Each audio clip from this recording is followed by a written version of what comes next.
Dans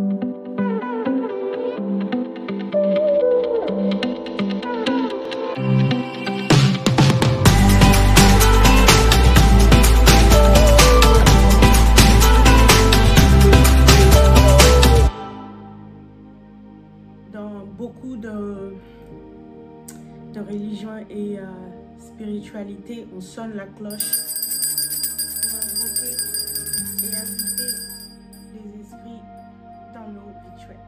Ok? Yenge mbote na bino nyonso bandeko nangai ya Kama ya Africa.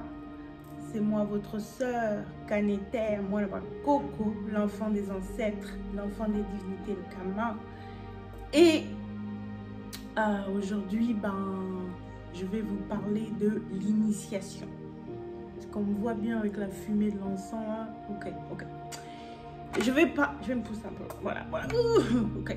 Je vais parler de l'initiation puisque ma chaîne s'est consacrée à la spiritualité et à la vénération des ancêtres. Et il est temps qu'on parle de l'initiation. Et je vais vous donner mon avis sur ça, puisqu'on entend toujours parler de il faut être initié, il faut s'initier, il faut s'initier, il faut s'initier, il faut s'initier. Moi, Coco Kaneter, je vais vous donner mon avis là-dessus, ok? Bon. L'initiation, vous n'avez pas besoin d'être initié. Et je veux vous dire vite fait que ce que je dis là, ici, aujourd'hui, dans cette vidéo, c'est mon opinion personnelle. D'après mon expérience pratique, je pratique la spiritualité depuis 8 ans et ça marche pour moi. C'est puissant et ça marche à mon niveau qui est assez basique. Et je partage mes connaissances avec vous. Je ne vais pas vous imposer mon opinion, ok? Mais je veux vous faire réfléchir par rapport à ce que je vais vous dire. Et c'est ça le but en fait, c'est toujours faire réfléchir et que vous-même vous allez faire des recherches et que vous-même vous essayez dans la pratique, ok? Et voir si je mens ou pas, pour voir de vous-même, avoir l'expérience de vous-même. Ok, revenons à l'initiation. L'initiation, vous n'avez pas besoin d'être initié pour pratiquer la spiritualité traditionnelle africaine. Et quand je parle de tradition spirituelle africaine, j'englobe toutes les grandes spiritualités que nous connaissons. L'Ifa Orisha qui est très pratiqué dans la diaspora, dans le monde entier. Le vaudou, évidemment, beaucoup pratiqué dans le monde, dans la diaspora, et les dérivés de l'Ifa Orisha et du Vaudin dans la diaspora, surtout dans les Amériques. C'est Lukumi, Santeria, Palomayombe, ok? Et toutes les spiritualités animistes en général ont beaucoup de similarités. Et il y a des choses basiques, vraiment basiques, que vous devez connaître, qui sont très efficaces, très puissantes. Et mon but, moi, c'est toujours partager avec vous ces connaissances basiques et très nécessaires, très importantes. Bon, revenons à l'initiation. Vous n'avez pas besoin d'être initié pour pratiquer la spiritualité traditionnelle africaine. Pourquoi je dis ça? Parce que rappelez-vous que dans l'ancien temps, dans l'Afrique traditionnelle, c'est seulement les gens qui sont destinés à être des prêtres et des prêtresses dans un temple particulier qui sont initiés. Je répète, c'est seulement des gens qui sont destinés à être des prêtres et des prêtresses dans un temple particulier qui vont être initiés. Et on les appelle les Nganga, les mystiques, les féticheurs, et les prêtres qui sont initiés, hein, et eux, ils vont faire des guérisons. Ils vont faire des guérisons dans la communauté ça sera les guérisseurs dans la communauté. Et c'est eux qui sont initiés. Le reste de la population n'ont pas besoin d'être initiés. C'est pour ça qu'il faut faire très attention. Il ne faut pas écouter tous les charlatans, les menteurs, les escrocs dans la communauté et surtout dans la communauté de la spiritualité traditionnelle africaine qui vous disent que vous devez vous initier pour travailler avec vos ancêtres et avec les divinités. Non, c'est faux, vous n'avez pas besoin d'être initié. Maintenant, on a tous des dons, des capacités psychiques et de l'intuition. Mais il y a des gens qui ont été spécialement choisis par droit de naissance, par les esprits. Hein? Ils ont été choisis par les esprits. Et ce sont ces gens-là qui ont des dons psychiques et spirituels beaucoup plus développés. Je répète, il y a des gens, par la naissance, ils ont été choisis par les esprits. Et ce sont eux qui ont des dons spirituels et psychiques beaucoup plus développés que le reste de la population. Hein? Et c'est ces gens-là qui doivent être initiés. C'est ces gens-là qui sont destinés à être initiés. Car l'initiation, c'est pas pour tout le monde. C'est un appel. C'est une destinée. Ok? Donc, tout le monde n'a pas la capacité, que vous vouliez ou non, tout le monde n'a pas la capacité de lire l'énergie des gens. Tout le monde n'a pas la capacité de voir les autres dimensions. Tout le monde n'a pas la capacité de parler aux esprits. Donc, tout le monde n'a pas la capacité de voir certains anges, certains démons, ou de voir la manifestation physique de certaines entités qui existent dans ce monde visible et dans d'autres mondes. Et ces entités, ça peut être des extraterrestres, ça peut être des loups-garous. Car les loups-garous existent. Ils ne sont pas comment Hollywood les représente, mais les loups-garous existent.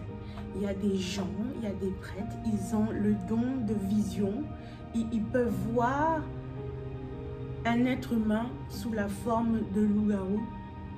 Il y a des gens qui ont le don de vision, ils peuvent voir des vampires, ils peuvent voir des extraterrestres, ils peuvent voir des loups-garous. Oui.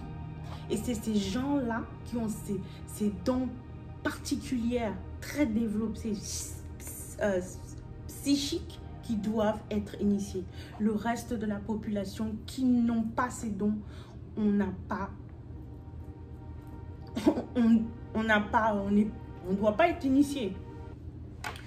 Maintenant, rappelons-nous, il faut toujours se rappeler de l'Afrique traditionnelle. Dans l'Afrique traditionnelle, quand les parents ils avaient un enfant, ils avaient un bébé, ils allaient faire une consultation, ils allaient faire une divination. Et la divination leur disait que, oh, cet enfant-là, votre bébé, il est destiné à être un prêtre ou une prêtresse. Il s'est incarné dans cette dimension pour être un prêtre ou une prêtresse, tu vois. Donc, c'était sa destinée au bébé, c'est son destin, c'est son appel au bébé.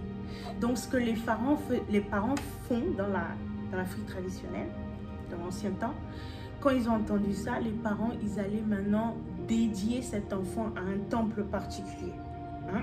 Parce que l'enfant avait des dons spéciaux. Quand on voyait qu'un enfant avait des dons spéciaux, hein, spirituels, assez développés, élevés, on allait envoyer, et si la divination confirmait que cet enfant-là était destiné à être un prêtre, alors on allait dédier un enfant on allait dédier l'enfant à un temple. C'est tout à fait ce qui se passe aujourd'hui avec les bouddhistes, avec les moines bouddhistes. Les moines bouddhistes, ils dédient les enfants à des temples. Les moines bouddhistes, quand ils voient qu'un enfant a des dons psychiques, spirituels très développés, très jeunes, eh ben, ils dédient, consacrent cet enfant à devenir un moine tibétain. Ce n'est pas le reste de la population qui est moine, tu comprends, aux bouddhistes. C'est juste certains enfants qui ont des dons spéciaux spirituels, tu comprends? Maintenant, en parlant de divination vite fait, je vais vous rappeler quelque chose, c'est que dans l'ancien temps, dans l'Afrique traditionnelle, nos dirigeants, nos leaders, nos rois, nos reines, ils vont toujours dans les temples consulter les prêtres et les prêtresses pour avoir des divinations. Par exemple, s'ils veulent faire une guerre, ils vont aller consulter les prêtres et les prêtresses qui vont leur dire si c'est approprié ou pas, si c'est bien ou pas de faire la guerre. La communauté en général, la communauté au sens large va toujours consulter les prêtres et les prêtresses pour des guérisons. Parce que dans l'Afrique traditionnelle, nos prêtres, nos féticheurs, nos chamans, ça, chamans, nos nganga, c'est aussi des médecins, c'est aussi des psychologues, c'est des politiciens, enfin c'était tout mélangé. C'est pour ça que tous les ignorants qui disent oh c'est pas la spiritualité traditionnelle qui va nous sortir, hein, nous faire avancer, nous sortir de l'oppression, qui va nous faire avancer, en fait, ils ont tort parce que dans l'Afrique traditionnelle, la spiritualité, l'économie, la politique, c'est lié, c'est ensemble. D'ailleurs, au Congo, on dit qu'il y a les trois pierres, Nsaku, la spiritualité, Panzu, l'économie, et Nzinga, la politique. C'est les trois pierres nécessaires pour faire bouillir la marmite qui est le Congo. Bon, parenthèse vite fait, mais je devais en parler. Donc, nos leaders, nos chefs, nos leaders, nos rois, nos reines, tout le monde, même dans la communauté, tout le monde dans le village va toujours consulter les prêtres pour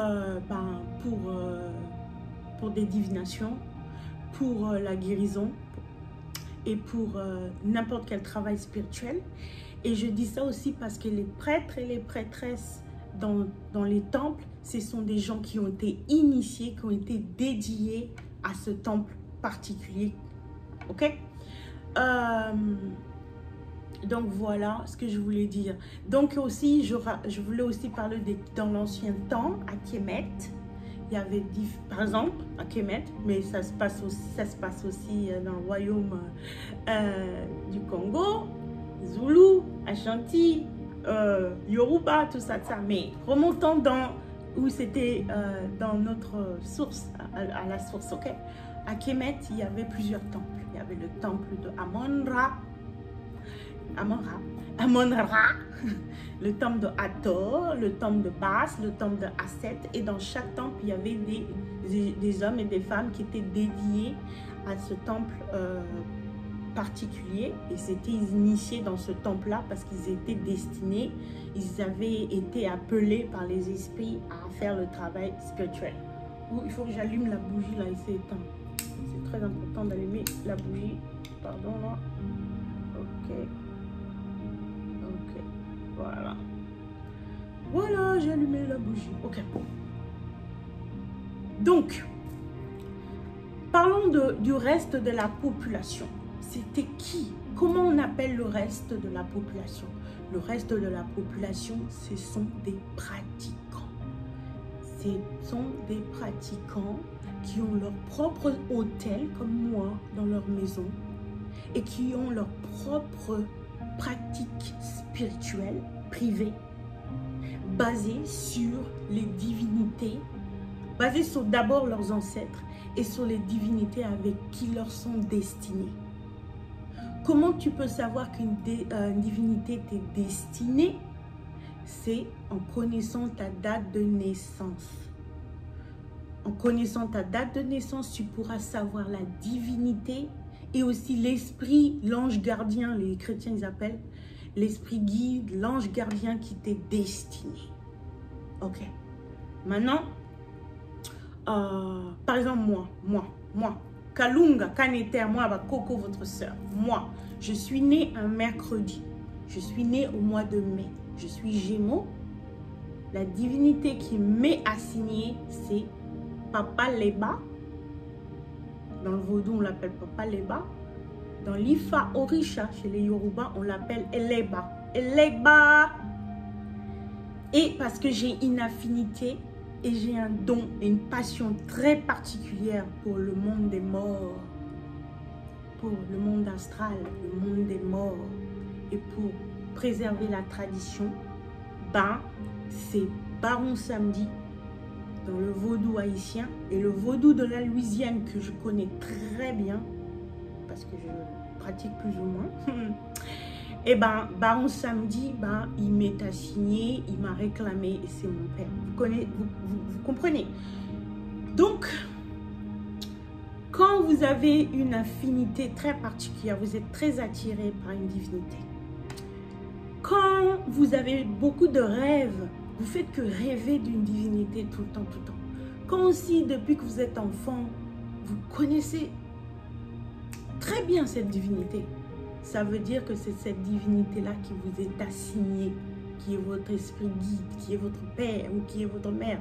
Cette divinité-là, ce Dieu-là ou cette déesse-là. Et si vous êtes attiré par un système spirituel particulier, l'angle il n'arrête pas de tomber là.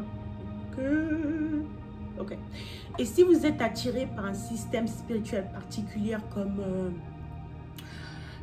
le vaudou haïtien ou l'Ifa ou Lukumi, Kadomble ou Santeria, si vous êtes attiré par un système spirituel particulier, ça veut dire que vous êtes appelé à pratiquer ce système spirituel. Si vous avez une affinité, si vous connaissez depuis que vous êtes enfant, je répète, si vous n'arrêtez pas de rêver de cette divinité tout le temps, ça veut dire que cette divinité vous est assignée, vous êtes destiné à pratiquer, à rouler, à marcher avec, à travailler avec cette divinité. Et vous pouvez faire ça sans être initié. Je me souviens, il y a 8 ans, quand j'ai commencé ma pratique de la spiritualité occulte, il y a un menteur, un prêtre vaudou menteur qui m'a dit « Oh, tu dois être initié pour travailler avec tes ancêtres. »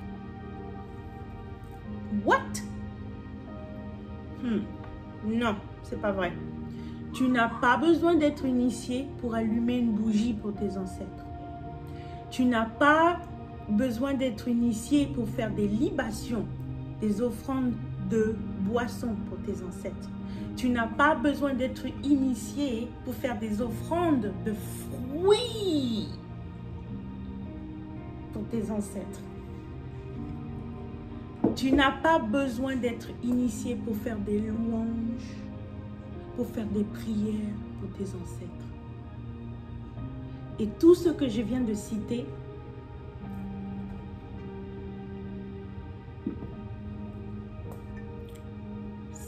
tout ça là, c'est élever tes ancêtres.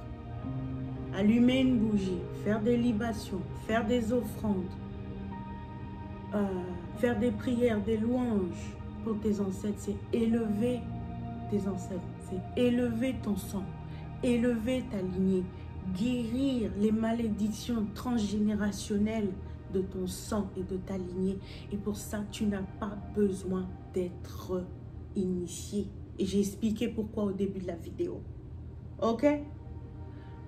Maintenant, il y a des charlatans, il y a des escrocs dans la communauté de la spiritualité traditionnelle africaine qui ont monétisé l'initiation. Et je vous dis, moi, d'après mon expérience, d'après mon opinion, votre sœur Kalunga Kelani, moi, Coco Kaneter, je vous dis que ce que je viens de citer, c'est basique, mais c'est très puissant et ça marche. Dans ma vie, depuis que je pratique sérieusement à un niveau primaire, basique et crucial, libation, allumer des bougies, faire des louanges, faire des prières, faire des offrandes, ma vie a complètement changé. Ma vie maintenant est facile. Je manifeste, je magnétise. La magie, c'est magnétiser. Faire un changement. J'avais fait une vidéo là-dessus, mais la magie, vite fait pour vous rappeler, c'est provoquer un changement dans ta vie, dans ta réalité, en utilisant ta volonté, en travaillant et en travaillant avec les forces de la nature. Manifestation, ça s'appelle manifester, c'est la magie, manifestation, magnétisme, magie. Tu vois, ça commence par ma chaque fois. Ben, je fais la magie, je manifeste très vite maintenant, très vite. J'ai tout ce que je veux, j'attire tout ce que je veux facilement. Et en faisant ce que je vais partager avec vous. Et je ne suis même pas initiée comme une prêtresse. Et je vous rappelle que l'initiation, c'est un appel, c'est une destinée. Tu es destiné à être initié ou pas. C'est pas pour tout le monde. Voilà mon opinion sur l'initiation. Mes frères et sœurs, si vous aimez bien le contenu de ma chaîne, les informations que je partage, abonnez-vous. Et je suis aussi sur Instagram. Sur Instagram, mon nom, tapez Caneter sur Instagram. Comme ça, on peut être en contact là-bas aussi. Et c'est tout ce que j'ai pour vous, tout ce que j'ai à vous dire aujourd'hui ce soir. Ingeta Haché Aibobo.